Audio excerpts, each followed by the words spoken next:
So we're looking at pest management and ecology because you really need to start thinking about ecological concerns when you're dealing with managing pests, especially if you're using pesticides. So ecology is the study of connections in nature. It's how organisms interact with one another in their non-living environment.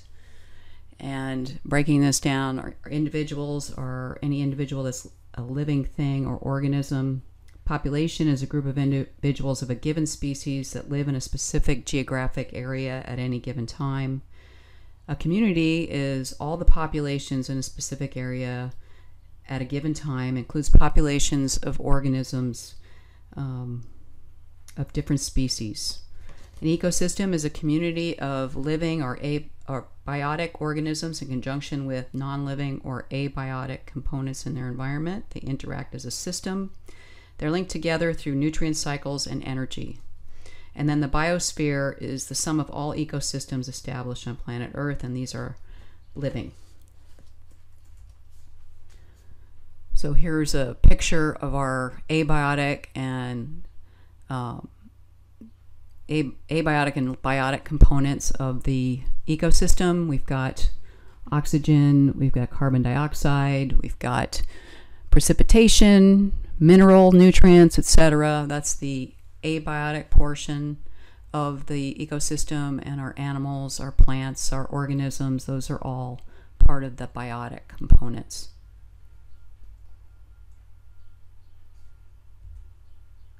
So natural selection is the process where organisms better adapted to their environment tend to survive and produce more offspring. In this case, we have pesticide that is applied to a population of insects, and the resistant individuals survive and reproduce. The pesticide is less effective, and the resistant pests continue to grow and reproduce. So one example of this is our silverleaf whitefly. It is a super pest. It's resistant to pesticides.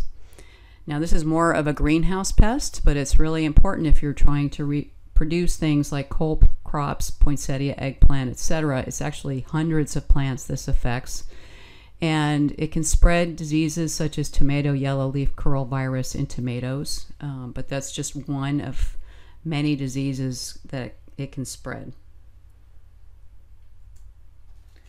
So a genotype is an individual's collection of genes, while a phenotype is the physical properties of an organism that are produced by the genotype and the environment. So one example here, we've got our Phragmites australis, or common reed, in Washington State.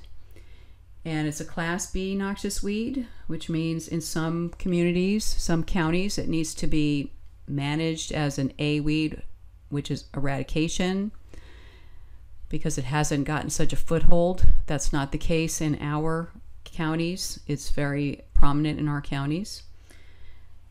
There are non-native and native genotypes of this. The non-native Phragmites is invading waterways in both eastern and western Washington. And through genotyping, they've actually been able to determine that all the populations in King County are non-native.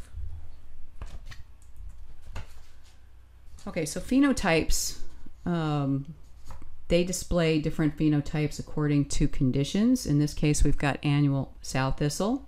On left, we've got our very dry and sunny condition, so pretty sparsely foliated and very few long, skinny stems.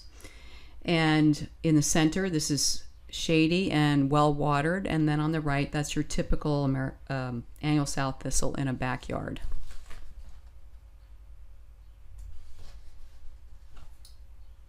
So habitat is the place or set of environmental conditions in which a particular organism lives, and an ecological niche are all the components of the habitat with which the organism or population interacts. In this case, we've got garlic mustard, which is a Class A noxious weed in our state. And it's highly competitive and able to form monotypic stands. It also tends to hold on to leaves during the winter.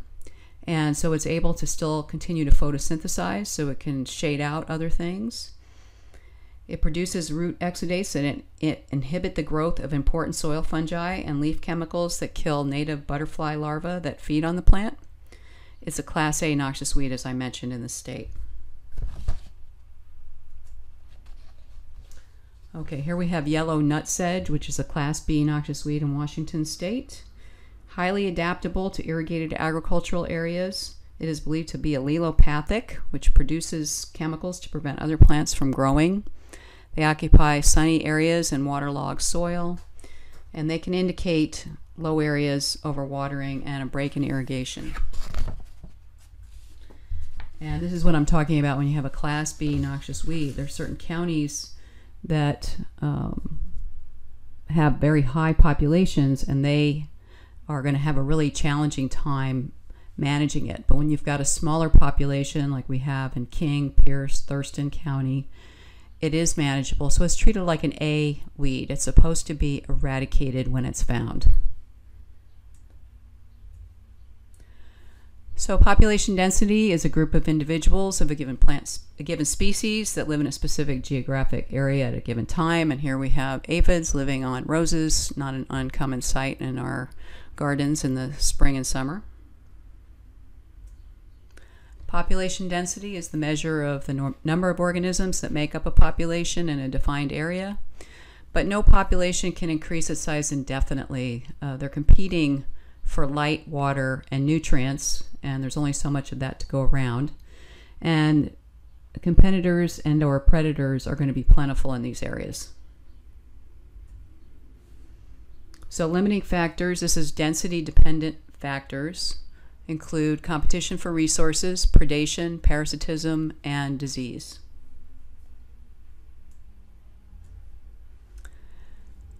This has a different effect on population growth when populations are high versus when they are low. Prey is easily found when there's high prey density, so a higher portion of the population is killed by predation than when they are harder to find. Your predators are going to tend to go somewhere else where they're going to find bigger populations. Density-independent factors include floods, drought, fire, freeze, pesticide applications. So ecotypes are a population that is adapted to local environmental conditions. So a pathotype is a strain of a plant pathogen that adapted to particular cultivars of a host plant. So there's a new pathotype of pepper mild mottle virus that has been able to overcome the resistance of previous resistant pepper cultivars. In other words, plants that would normally have been able to be resistant to this disease are now showing less resistance to this. So abundance is the number of individuals of a species in an area. Diversity is the number of different species in an area, and it's a very useful measure of the variety of niches or genetic variation in a community. This decreases as we go from the equator towards the poles, and really this depends on total resource availability in an ecosystem. Ecotones are the boundaries between adjacent habitats. This is often where you see the biggest species diversity. So here's an example here, a boundary between a forest and a meadow.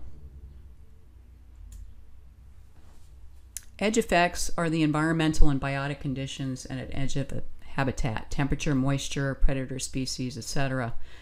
So this is very associated with habitat fragmentation and very detrimental to species diversity. And I'm sure you've seen this in areas where we've had a lot of new buildings going on, especially when you get out of the city. And these trees are used to having support from other trees. So you're going to have a lot of problems with trees going over. So with competition, you have intraspecific competition. This is in a community. There's competition for resources among members of the same species. And then interspecific competition. These are competitions for resources between members of different species. And of course, the resources include light, food, water, space, etc.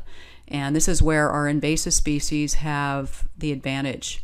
They're able to compete more than some of the native communities for these species. They're able to get bigger, they don't have natural enemies, various reasons why they're able to outcompete native plants. Another group of communities are mutualistic.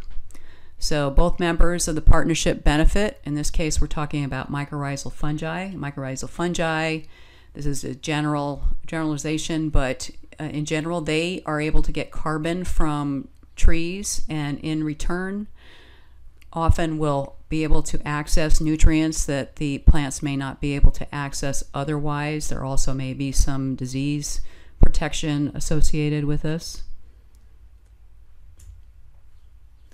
So managed ecosystems reduce biodiversity by destroying, fragmenting, and degrading our habitats.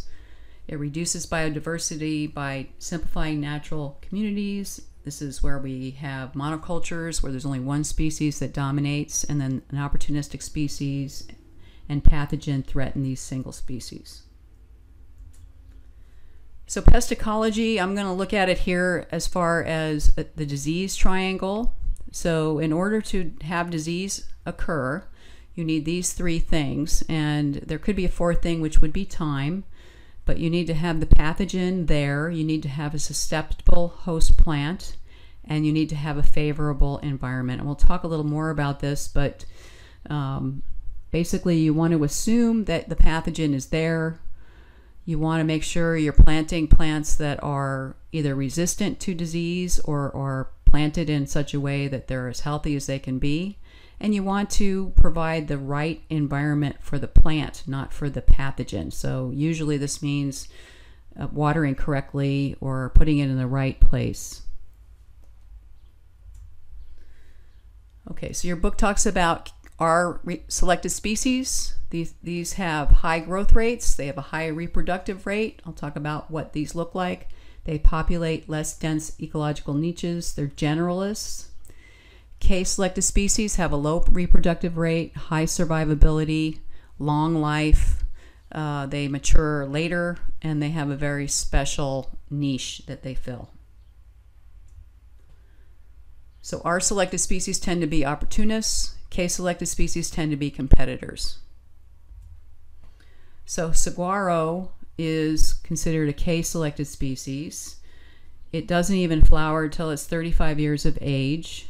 The branches or arms form at 50 to 70 years, and that's if they're getting adequate water. If it's getting less water, it could be 100 years. And it does produce a lot of seeds, but due to predation, few of them become plants. And these are our typical R-selected species. Of course, dandelion, they will occupy just about any habitat. They produce tons of seeds.